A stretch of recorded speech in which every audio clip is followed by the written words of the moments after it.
Happy New Year, everybody, and Tony here with my review of Puccini's La Bohème with once again conductor Friedrich Pretorius, which I saw at the Deutsche Oper Berlin. This marks the 6th time I saw Götz Friedrich's production of Puccini's La Bohème at the Deutsche Oper Berlin because I wanted to see, hear, and witness Elena Tsallagova perform the role of Mimì. She has been no stranger to this opera as she has been performing Musetta for nearly 1 to 2 decades, and I first saw her in this role roughly 9 years ago at this very opera house as Musetta, and I kind of knew at the back of my mind that she was going to sing Mimì one day because she had adequate vocal resources to tackle this iconically poignant seamstress. And as I heard her tonight, she was able to deliver so excellently and so outstandingly. This is thanks to Elena Tsallagova's sterling and absolutely amazing vocal technique that she has been preserving for over 2 decades of her career, as well as maintained it with pristine excellence and abundant discipline, both as a singer as well as an overall performer. When listening to Elena Tsallagova's voice as Mimì, her voice reminds me of a combination of Erna Belga, Jory Bouet, Annelise Rothenberger, Melita Museli, Anna Moffo, Mirella Freni, and Ileana Kotrubash. She has that silvery flexibility which she had been renowned for, and her technical prowess in handling the chest tones, her head voice, and coordinating head voice and chest voice, thus also ensuring that her core is extremely well developed, are all there. There was not one vocal flaw that I spotted from Elena Tsallagova as Mimì. She was technically secure. She had that richness and creaminess of her voice that was able to produce such beautiful and well-spun legato lines. Her great discipline as a singing actress was at an all-time high, and her overall vocal lusciousness was absolutely appealing to listen to. She had appeal as both a performer and as a singer, and it was all reflected on how beautifully she was able to spin all of her notes, coordinate head voice and chest voice, and be such a thorough, disciplined, and well-controlled singer. I knew from the very first moment I saw her in this opera as Musetta that she was going to conquer Mimì one day. And conquer the role of Mimì she did with excellence, élan, outstanding vocal prowess, and an overall great charisma that made her thoroughly convincing as a singing actress. One tiny nitpick is that her voice could use a lot more heft, as in be akin to the likes of Virginia Tsayani, who is one of my favorite dramatic coloratura sopranos specializing as Mimì back in the 1950s and the 1960s. Ray Woodland, who is also yet another favorite dramatic coloratura soprano specializing as Mimì, as well as other fuller lyric sopranos such as Magda Olivero, Rossana Carteri, Marcella Pobè, Rosetta Pampanini, Mafalda Faverro, and one of my personal favorite Mimìs of the Italian at school, Licia Albanese, because of how beautifully spun her legato was and how poignant she was in this role. And on top of that, she was one of the most iconic Mimìs of the 1930s, 1940s, and 1950s. And I probably think she sang this role until the 1960s and 1970s. She's been a Mimì par excellence, especially at the Metropolitan Opera House. But I thoroughly digress, because that's just a tiny nitpick of wanting a lot more fullness and richness and additional body in the voice. But to Elena Tsallagova's credit,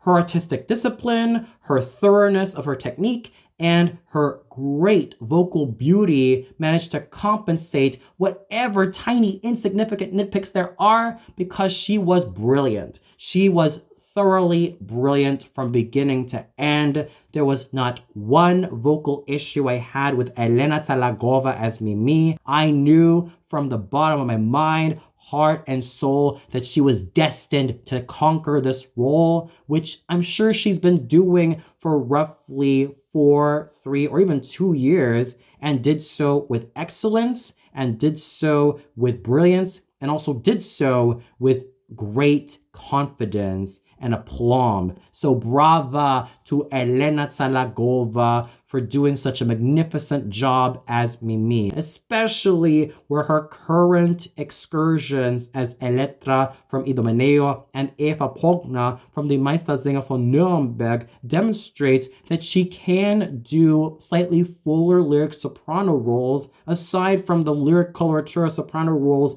that she's been well known for, i.e. her interpretations of Violetta Valéry from La Traviata and the Vixen from Cunning Little Vixen. The indubitable vocal versatility and theatrical prowess that Elena Tsallagova continues to demonstrate still intrigues me, fascinates me, and makes me thoroughly root for her with all my being. Therefore, I salute her and all of her efforts as one of the finest, let alone greatest, lyric sopranos / coloratura sopranos of today. Speaking of coloratura sopranos, Nina Soldovnikova also stole the show as Musetta.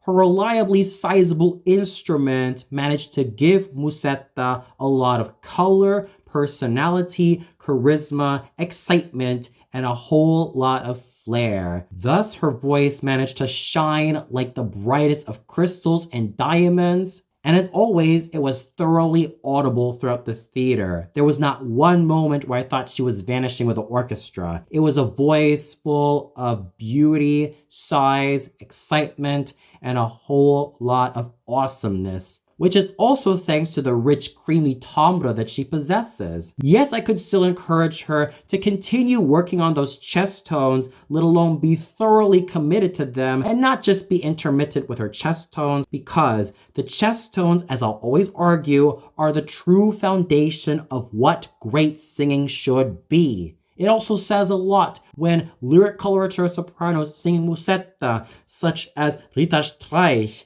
Wilma Lipp, Erika Kurt, Mimì Kurze, Elizabeth Harwood, and even two of my favorite dramatic coloratura sopranos of all time, Rita Shane and Edda Moza, had a lot more coordinated chest tones and therefore a lot more chest tones as Musetta and not just the high notes that they've specialized in. And I dare not forget about Mary Costa, a soprano who could go toe-to-toe with Anna Moffo and even start alongside her as Musetta. But I'm sure all the Disney fans in the comments section recognize Mary Costa as the English voice of Princess Aurora from Disney's Sleeping Beauty. It says something when Madame Costa had a lot more vocal control thanks to her chest tones as well as her piercing high notes and that overall creamy timbre that she had as Musetta. And let's not forget about the complete package of what Carol Neblett was defined by: piercing high notes, a gorgeous middle, and strong chest tones.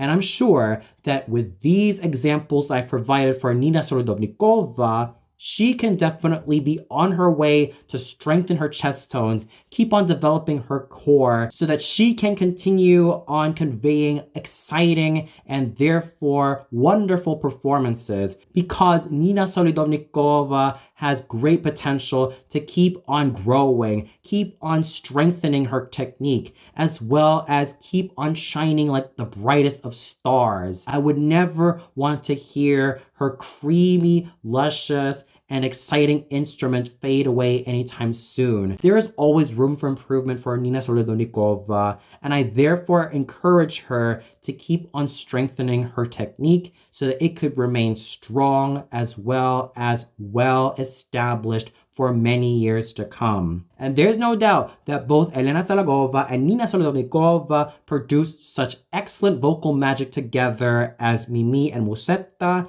and therefore received 1,000, let alone 1,000,000 applauses for their excellent efforts. Byung-gil Kim is certainly no stranger to singing Colline, as I first saw him in this role roughly 5 years ago. And his voice still has that resonance that I've always loved about Byung-gil Kim, that also has that throaty crudeness, which for certain people is an Achilles heel, but to me, at least it's still a resonant voice that can still have that potential to keep on being strengthened as well as continue to grow in natural virility as well as awesome listenability. And it's still listenable in my ears. Sure, I do miss a lot of the smoother and more well-emitted voices found in the likes of Ezio Pinza, Giulio Neri, Jerome Hines, Giorgio Tozzi, Cesare Siepi, Nikolai Gyorov, and Nikolai Gusolev, because I love their interpretations of Colline, especially where Jerome Hines, Giorgio Tozzi, Cesare Siepi, and Nikolai Gyorov are concerned. And I dare not forget about Ezio Pinza, the vocal marvel of a basso profondo and basso cantante, and Giulio Neri, a real basso profondo with a lot of strength and core in his voice, because those examples I mentioned had a whole lot of squillo and a whole lot of natural clarity and darkness to their voice, and not just voices very well known for being cavernous. And I'm sure that if Byung-gil Kim can take great tips from these wonderful bassos of the past, then I'm sure that his voice can grow in smoothness as well as grow in evenness and grow in a lot more natural squillo. I still enjoy his stage presence, I'll give him that. He's still a charismatic, handsome, and totally engaging stage actor who also used the charisma found in his voice to make the role of Colline a thoroughly exciting character to root for as well as to empathize with, coupled with that subtle refinement that he has as a singing actor. But when all is said and done, I still have to give my hat off to Byung-gil Kim for such a fine effort as Colline. Attilio Glaza was yet another singer who I also saw 5 years ago as Rodolfo, as I also talked about his performance in that role in that particular performance. Here, as also evidenced in his other roles such as Macduff, he also grew in a lot of excitement and additional steeliness, resilience, and persistence as a singing actor. There was a lot more steel, charisma, and squillo in his voice. He consistently grew in exciting charisma, and his signature handsome, full lyric tenor voice grew and bloomed like the most beautiful cherry trees in Japan. Whether he sings his chest tones or his high notes, he was in fabulous shape. And he also exercised a whole lot of persistence, resilience, and chutzpah, as well as charisma as a fine and noble singing actor. Sure, I could never, ever forget about the amazing voices who were singing Rodolfo and also found success in this iconic poet, all thanks to their handsome, incisive, and exciting voices, such as the ones found in Giovanni Martinelli, Beniamino Gilli, Giacomo Lauri Volpi, Mario Filippeschi, Giacinto Prandelli, Franco Corelli, Giuseppe Di Stefano, Gianni Raimondi, Rudolf Schock, Tony Ponce, Gustave Boutiot, and William Lewis, just to name a few of my favorite tenors of all time who specialized as Rodolfo because they had glowing squillo, exciting top notes, and extremely electrifying voices that just sounded like huge bolts of lightning flashing throughout the theater, and thunderous voices that emitted a whole lot of charisma. But I digress. Attilio Glaza still exercised nobility, handsomeness, charisma, and great vocal technique as Rodolfo, as he's always been, and his vocal prowess continues to remain as strong and formidable as ever. So I still have to salute Attilio Glaza for such a laudable performance as Rodolfo. Jörg Schürner was still a charismatic and charming Benoit, although as I stated before and will always state over and over again, I'll always prefer a bass baritone voice singing Benoit such as Fernando Corena or even basses such as Carlo Badioli, and Burkhard Ulrich is just as charismatic as Alcindoro, although as I stated before in the case of Benoit, I've always preferred bass baritones and bassos performing Alcindoro, such as Paolo Montarsolo being one of my favorites. But I digress, Burkhard Ulrich was still charismatic as ever. Gaeon Kim was a thoroughly charismatic and handsomely charming Marcello. He had a whole lot of charisma, both as a singer and as an actor, actor, which was all thanks to his sufficiently resonant and absolutely virile lyric baritone voice that has all the potential to keep on growing to a natural cavalier baritone akin to my favorite Marcellos of all time, Robert Merrill and Matteo Marughera. His voice was sufficiently round as a baritone, and he also played up charisma and charm to the best of his abilities. Sure, there were times that he was a bit on the throaty side, and would highly encourage him to listen to a lot of the great baritones of the past, such as Robert Merrill, Cheryl Milnes, Matteo Marughera, Lawrence Tibbett, Gian-Giacomo Guelfi, Leonard Warren, Rolando Panerai, and Mario Sereni to listen to how wonderful baritone singing should sound like, but I digress. Gaeon Kim was still able to do a laudable job as Marcello, all thanks to his charisma and all thanks to his sufficiently virile charm as a fine cavalier baritone. Philippe Yekel was as theatrically charismatic as he's always been as Chaunard, all thanks to how he was able to play up his sufficient nobility, as well as that youthful charm that made Chaunard a thoroughly interesting character. He also made the best out of Chaunard, all thanks to his high lyric baritone voice, but I do prefer creamier sounding, more virile voices found in John Reardon, Robert Kearns, and Gianni Maffeo. And mind you, Gianni Maffeo is my personal favorite interpreter of Chaunard, all thanks to his round, rich, and absolutely virile baritone voice. Sure, he might be more renowned in a lot of smaller roles, but when it came to his interpretation of Chaunard, vocally speaking, he was absolutely secure and thoroughly handsome. At least with Philippe Yekel, he was still a dashing singing actor, even though his vocal resources are a bit on the light side and could use a lot more heft, roundness, and virility. Still, I have to give Philippe Yekel his props and salute him for his charisma and inviting stage presence.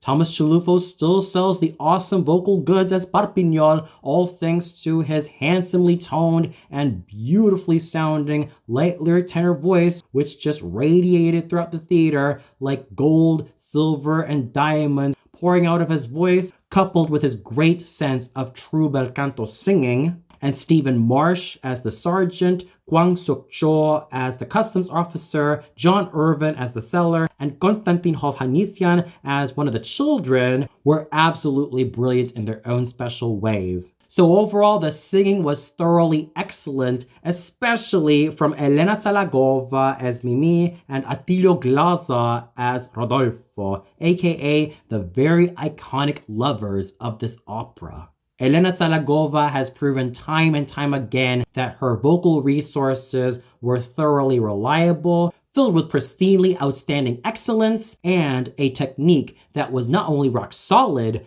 but thoroughly brilliant from beginning to end. And her radiant lyric coloratura soprano voice served her so beautifully when she was able to let out such poignantly wonderful lines with pure abandon, and that silvery, silky tone was able to pour out of her mouth like the most precious of stones, and that crystalline emission served to make her performance as Mimì an absolutely magnificent standout, to the point where she has become one of my favorite singers of Mimì of this modern age. And Attilio Glaza's consistency as a full lyric tenor singing Rodolfo was also in great evidence. His vocal charisma and his overall great endurance managed to make him a thoroughly excellent full lyric tenor. And I dare not forget about the other stellar performances found in Byung-Gil Kim as Colline, Gaeon Kim as Marcello, Philippe Yekel as Chaunard, Thomas Chalufo as Parpignol,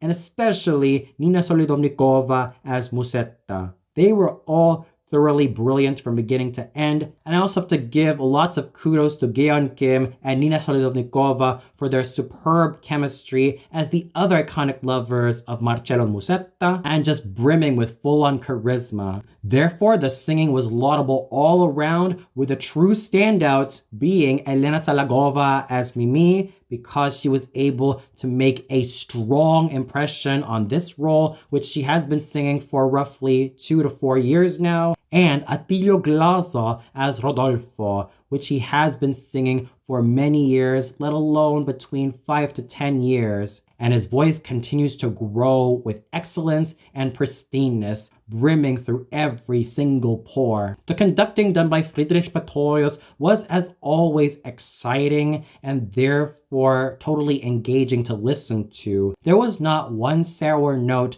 that he pulled off. There was not one moment where I thought he sludged. He was brisk, and he was able to pay good attention to the text. And most importantly, he involved the singers, the orchestra, and the chorus members so beautifully. And what more can you expect about the chorus and the orchestra of the Deutsche Oper Berlin? Everybody managed to pull their weight so brilliantly and so effortlessly, and the collaborative work that they've managed to pull off showed consistency as well as consummate artistry.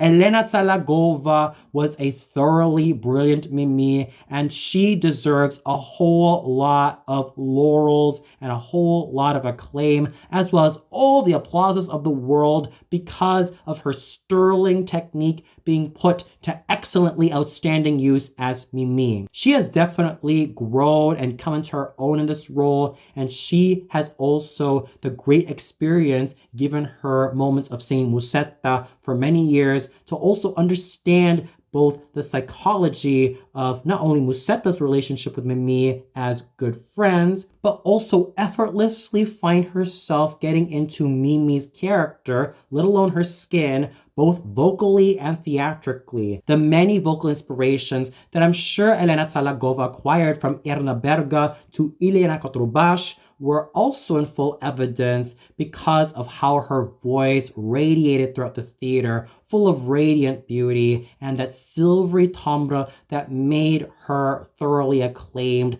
as one of the most consummate singers of this modern age. And for those of you who caught this particular production of Puccini's La Bohème at the Deutsche Oper Berlin, what'd you think of it? Did you feel that Elena Tsallagova was able to sell it so beautifully as Mimì? Did you also feel that she was at her best in this particular role? Did you also like her performance as Mimì far more than the countless performances of her as Musetta? Was there another singer who stole her thunder, whether it be Attilio Glaser as Rodolfo, Byung-gil Kim as Colline, Geon Kim as Marcello, or Philip Yekal as Shonar, or even Nina Solodovnikova as Musetta? Or did you feel like her performance of Mimì was lackluster? Please let me know in the comments below. Well, that's it for my review of Puccini's La Bohème starring Elena Tsallagova as Mimì. Tune in tomorrow for my review of Rossini's Il Viaggio a Reims, also at the Deutsche Oper Berlin, starring Martina Russomano as Madama Cortese.